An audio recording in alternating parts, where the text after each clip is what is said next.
read this book and feel they know a bit more about economics. The basic problem is people don't understand it. They feel they deserve to understand it, but they do. Unless people understand a bit more about economics, they're still going to be in a mess. Please give it up for Ann Pettifor, Richard Murphy, Katie Kedward, and Joolz, who's hiding. Joolz is hiding, but he's going to be up there too. There we go. There we go. How many neoliberal economists does it take to change a light bulb? Well, the answer is none, because obviously you leave it to the invisible hand of the market, which is why we're all still sitting in the dark. So the book, I'm not above really, really, really cheesy one-liners. The book is a reminder of how the real world has been kind of frozen out of economics. My life is driven by a mission to ensure that women get to grips with economics, because right now it's run by the blokes. And you know, it's testosterone-fueled economics, and it's the kind of economics that loves heading for the brink and going over every so often because it's thrilling, right? And crashing us all with it. So I'm really dedicated to doing that. And I think this is wonderful because it addresses that particularly, that actually anybody can pick this up and quickly get hold of some key concepts. And so I'm thrilled to see this published. Now, I don't know if any of you have ever experienced a complete reversal or transformation in your worldview, but let me tell you, it's quite an uncomfortable and unsettling experience.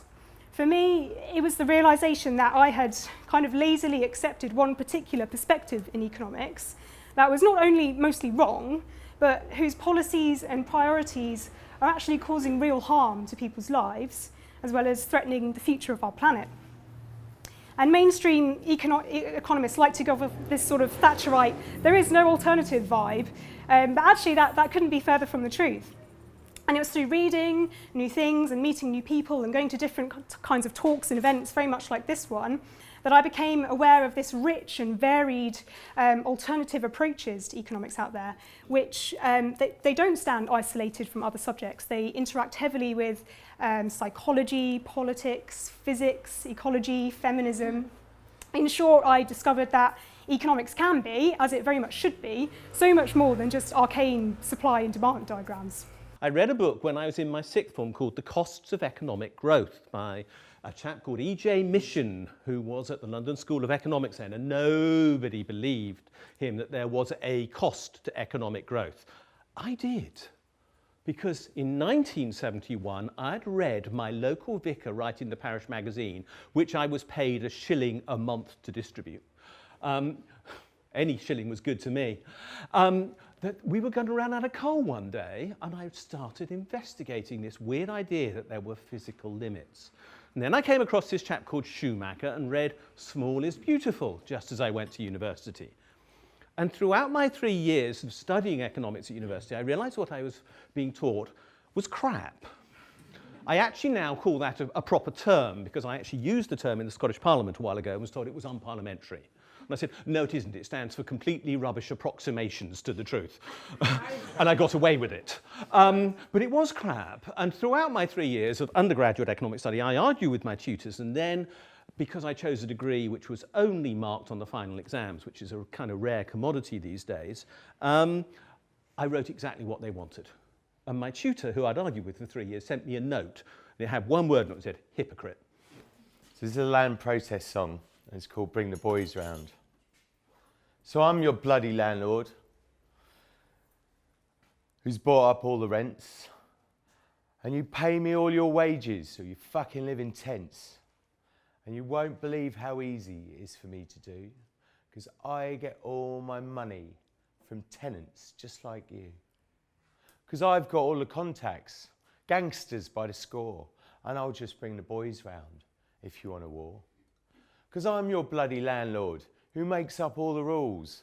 And if you think your voice counts, you're a bunch of stupid fools. And if you want to make a fuss, I'll kick you out the door. Because that's just the price you pay for being bloody poor. Because I've got all the contacts, filth who steal your rights. And I'll just bring the boys round if you want to fight. Because I'm your bloody landlord, and it's always been that way. Because I own all the homes you see and take up all your pay.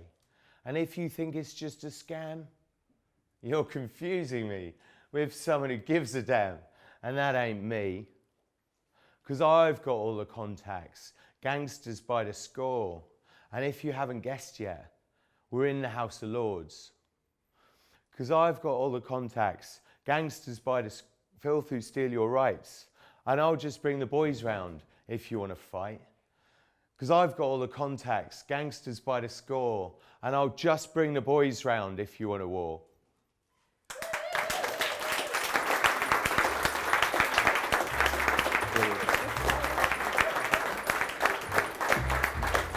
So that's kind of it for now, only it's obviously not it because the bar is open, everyone's still here. I suspect quite a lot of you are already in this conversation.